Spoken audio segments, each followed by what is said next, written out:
যেখানে যাওয়া লাগে বাংলাদেশে আমি সেখানে যাব, যেই হাইকোর্টে যেই জজ কোর্ট যেখানে আমার এটা তোলা লাগে আমি তুলবো। আমি 141 কোটি টাকার আমি হিসাব নিব। আমি 141 কোটি টাকা জুলাই জাদুঘর বানাইতে কোন জায়গায় লাগছে এটা আমি দেখতে চাই, এটা আমি জানতে চাই। 141 কোটি টাকার কি কাজ হয়েছে? হ্যাঁ, যদি হয়তো সুন্দর করে কাজ যদি ওরা 2 বছরে করতো তাহলে আবু সাঈদের এটা কি পরিপাটি সুন্দর করে থাকতো না? যে আবু সাঈদের দেখে সবাই ইমোশনাল হয়ে গেছে, আবু সাঈদ এরকম বক্তৃতা, সেটা দেখেই তো আমরা সবাই ইমোশনাল হইনি বলেন? ব্রেন কিন্তু আমাদের ওখান থেকে হয়েছে, হয়নি? আয়নাঘর ওসব ভাই আমি অত বুঝি না যে ওটা আয়নাঘর আসলে শেখ হাসিনার বানানো ছিল না ওরা বানাইছে, বুঝছেন?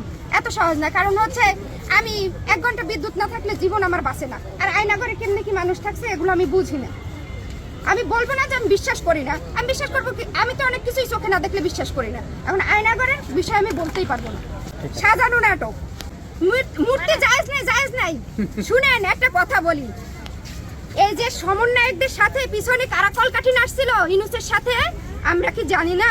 আমরা সাধারণ মানুষ, আমরা অ্যাটলিস্ট ঘরে বসে ভিডিওগুলো কিন্তু দেখি, আমরা কিন্তু খালি খুঁজতে থাকি। শেখ হাসিনা যাওয়ার পর কিন্তু আমরা সবাই রাজনৈতিকভাবে বেশি অ্যাক্টিভ হয়ে গেছি, বিভিন্ন দল থেকে বিভিন্নভাবে আমরা দেখতে থাকি, সব কার্যক্রম কিন্তু সারাক্ষণ আমরা দেখি যে শেখ হাসিনার পুনরাবৃত্তি হয় কিনা। আমরা কিন্তু একটা শঙ্কার মধ্যে দিয়েই যাই আর সবসময় খেয়াল রাখি। কারা কলকাঠি নাড়ছিল? ওরাই তো নাড়ছিল, বলছিল কি মূর্তি জায়েজ নাই। এত মূর্তি জায়েজ হইলো কেমনে? 141 কোটি টাকা দিয়ে এত মূর্তি এখন জায়েজ হইলো কেমনে?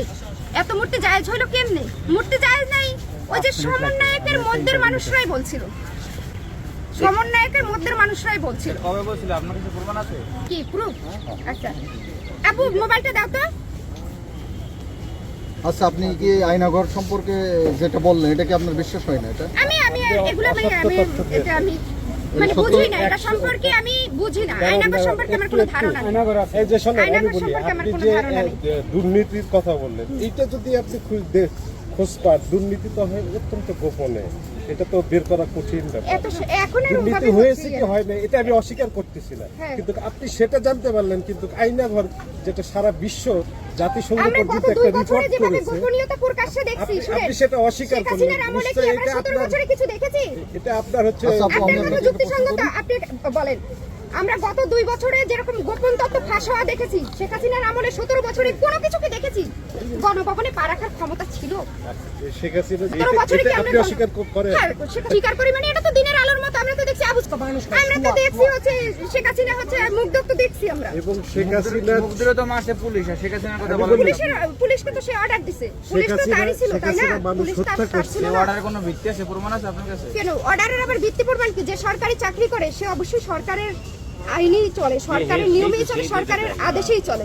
সরকারের আদেশ ছাড়া পুলিশ